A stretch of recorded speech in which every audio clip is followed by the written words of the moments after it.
ఈరోజు చాలామంది వ్యర్థమైన వాటి కోసం గొడవలు, రాని వాటి కోసం గొడవలు. నిజమే, ఇటువంటి అనుభవాలు మనం చూస్తాం, అనుభవిస్తాం.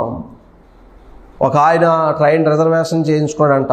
ప్రియమైన దేవుని బిడ్డలారా, సపోజ్ ఉదాహరణకి నిడదవోలులో ఒక ఆయన టికెట్ తీసుకున్నాడు, రిజర్వేషన్ కాదు, మామూలుగానే ఎక్కేస్తాడు. ఏండి కంగారులో ప్రయాణంలో ఉన్నాడు, తొందరలో ఉన్నాడు, గబగబా రిజర్వేషన్ బోగులు ఎక్కేస్తాడు.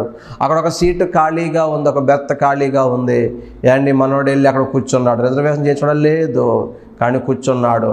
ప్రయాణం చేస్తూ చేస్తూ చేస్తూ రాజమండ్రి వెళ్ళే సమయానికి అసలు రిజర్వేషన్ చేయించుకున్న వ్యక్తి వచ్చాడు. ఈ సీటు నాది, ఈ బెర్త్ నాది, లెగో రిజర్వేషన్ చేయించుకున్నానంటే ఇతను అంటున్నాడు, అయ్యా ఏమనుకోకండి, నేను తొందరపాటులో రిజర్వేషన్ చేయించుకోలేదు, అర్జెంట్ పని మీద అప్పటికప్పుడు వచ్చేసాను, నా హెల్త్ బాగాలేదు, బీపీ ఉంది, షుగర్ ఉంది, అది ఉంది, ఇది ఉంది, నేను కూర్చుంటాను, కొంచెం అడ్జస్ట్ అవ్వండి, మీరు అలా కూర్చోండి, నేను ఎలా కూర్చుంటానంటే అంటే కోపం వచ్చేసింది అతనికి. రిజర్వేషన్ చేయించుకోండి, నేను డబ్బు పెట్టుకొని రిజర్వేషన్ బుద్ధి లేదా? ఒక్క మాట నోరు జారేస్తాడు.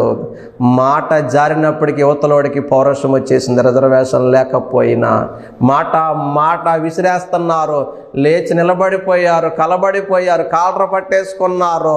ఏంటి భోగిలో అందరూ వచ్చేస్తున్నారు, ఎడగొడుతున్నారు, అదంటున్నారు, ఇదంటున్నారు, అబ్బో చాలా మాటలు మిగిలేస్తున్నారు. విచిత్రం ఏంటో తెలుసా? వీళ్ళిద్దరు దెబ్బలాడుకుంటూ ఉండగానే వారిద్దరూ ఒకే చోట దిగాలి. ఆ స్టేషన్ వచ్చేసింది. సడన్గా దెబ్బలాటం మానేస్తారు. ఎవరు బ్యాగ్ పట్టుకుని వారు దిగేస్తారు, ఎవరు దారినారిపోయారు. విచిత్రం ఏంటి తెలుసా? ఇందులో ఆ సీటు రిజర్వేషన్ చేయించుకున్నవాడు అనుభవించలేదు, యాండి కంగారులో త్వరలో ఎక్కేసిన ఈడు అనుభవించలేదు. యాండి చివరికి ఆ సీట్ అలాగే ఉండిపోయింది. వీళ్ళ గొడవలు పడిపోయారు, మాటలు మిగిలిపోయారు, కలహాలు పడిపోయారు, కలబడిపోయారు, కొట్టేసుకున్నారు, చొక్కాలు సింపేసుకున్నారు. చూసారా? ఈ లోకంలో కూడా అంతే.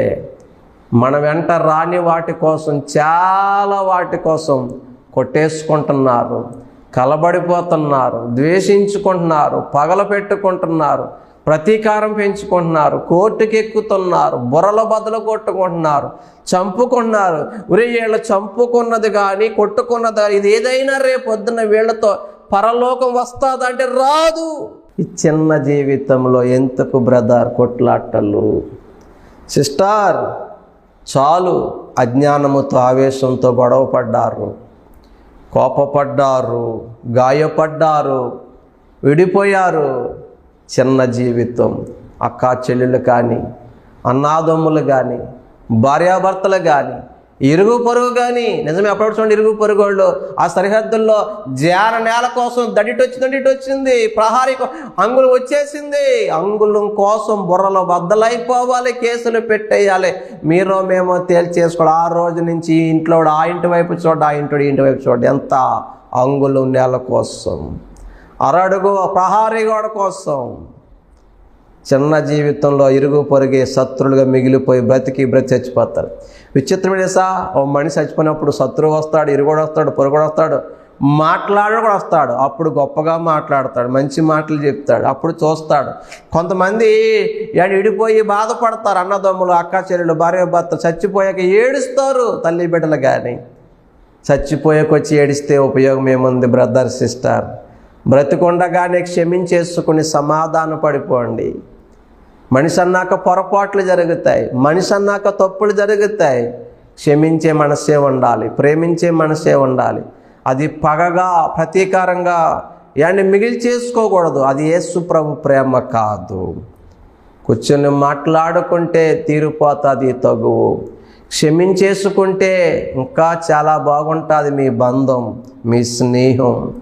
ప్రియమైన దేవుని బిడ్డలారా, ఎందుకు చిన్న చిన్న వాటి కోసం, లేదా నీ జీవితంలో నీ ఉద్దేశంలో పెద్దదే అవ్వచ్చు, నువ్వు అనుకున్న దానికోసం పోరాడుతున్నావు. నువ్వు కన్ను మూస్తే అది నీతో వస్తుందా? నువ్వు కన్ను మూస్తే వారు నీతో వస్తారా? కాబట్టి ప్రియ స్నేహితుడా, ప్రియా దేవుని పిల్లలారా, సహోదరులారా, విడిపోయారా? భార్య భర్తలారా విడిపోయారా? అన్నదమ్ములారా విడిపోయారా? అక్కా చెల్లెళ్ళారా విడిపోయారా? స్నేహితులారా విడిపోయారా? ఇవి మన వెంట రావు బ్రదర్. ఈ భూమి మీద మన జీవితం చాలా చిన్నది. పరదేశులము, యాత్రికులమై ఉన్నాము. ఒకరోజు వెళ్ళిపోతాం. వెళ్ళిపోయాక బాధపడడం కంటే, వెళ్ళిపోయాక ఏడవడం కంటే, నీ వెంట రాని వాటి కోసం గొడవలు పెట్టుకోవడం కంటే, యాండి నీ ఆత్మీయ జీవితం మీద దృష్టి పెట్టు. వ్యర్థమైన వాటి గురించి మనస్సు పక్కకు తప్పించు. అందరితో సమాధానముగా ఉండు. అందరితో ప్రేమ కలిగి ఉండు. అందరినీ క్షమించే. దేవుడు చెప్తున్నాడు, నువ్వు క్షమిస్తే నా దేవుడు నిన్ను క్షమిస్తాడు. నువ్వు క్షమించకపోతే నీకు క్షమాపణ లేదు. పరలోక ప్రార్థనలో మనం అదే చేస్తాం. మా ఎడల అపరాధము చేసిన వారిని మేము క్షమించిన ప్రకారము మీరు మా అపరాధములు క్షమించుము. చూసారు ఎంత స్పష్టంగా మనమే చెప్తున్నాము. మా ఎడల ఎవరైనా అపరాధం చేస్తే మేము క్షమిస్తే ప్రభువా నువ్వు క్షమించి అంటున్నావు. మరి మనం క్షమించకపోతే దేవుడు మనల్ని క్షమించడు కదా. ఈ లోకంలో ఏది శాశ్వతం కాదు, ఏది మన వెంట రాదు.